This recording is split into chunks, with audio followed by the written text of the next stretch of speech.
This lab is designed to guide the students through the procedure and calculations for finding the specific heat of a solid. After they work their way through this, they should do this with real materials in real life, if possible. Starting out, students will need to gather the materials in step 0. Then the first real thing they do will be they will fill a beaker about 2/3 of the way up with water and put it on a hot plate.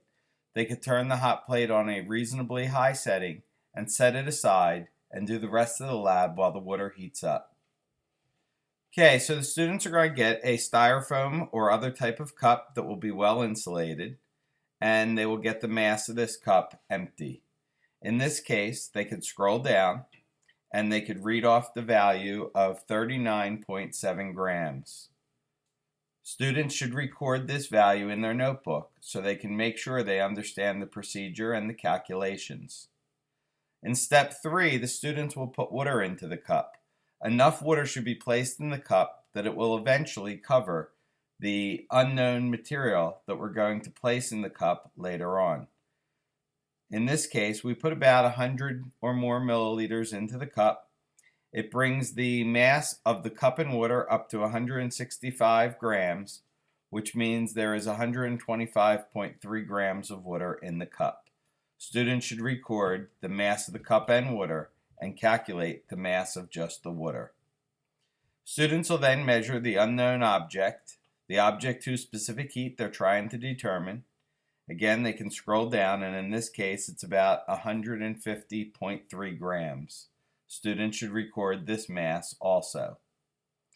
Next, students should take that mass, tie a string around it, and place it into the boiling water. Students should leave it in the boiling water for about 5 minutes. A pencil would be helpful to keep the object from touching the bottom of the beaker and also to make retrieval of the unknown easier when they're ready to put it into the cold water. By leaving this in the boiling water for about 5 minutes, the unknown object should reach a temperature of 100 degrees or whatever the local boiling point is where this experiment is being done. Okay, students will then take a vernier temperature probe and place it into the cold water. Make sure you don't have the temperature probe topple the cup over. Students will then open up their software and get ready to collect temperature versus time data. As soon as they hit next step, the program will begin to collect data. Students can use this to get the initial temperature of the cold water.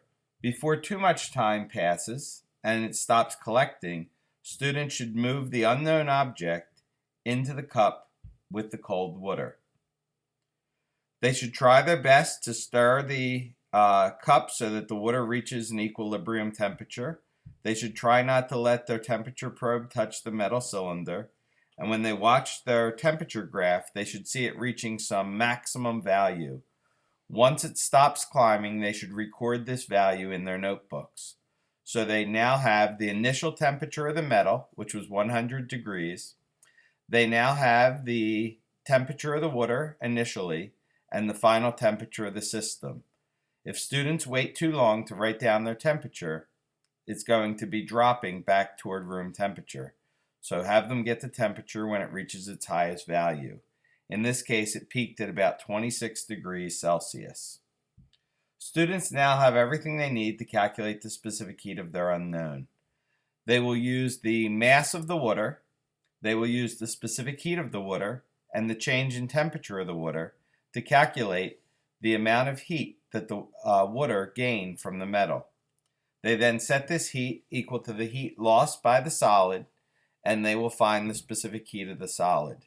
Again, the solid starts at 100 degrees Celsius, and its temperature drops to the highest temperature reached by the water. In this case, they should get a value of around 566 joules per kilogram degree Celsius. Students should put in their name and submit. It will then tell them if they did it correctly, and if not, it will show them all the data that they should have collected. If they did this correctly, they should show this to you, and this is your indication that they're ready to do the lab in real life.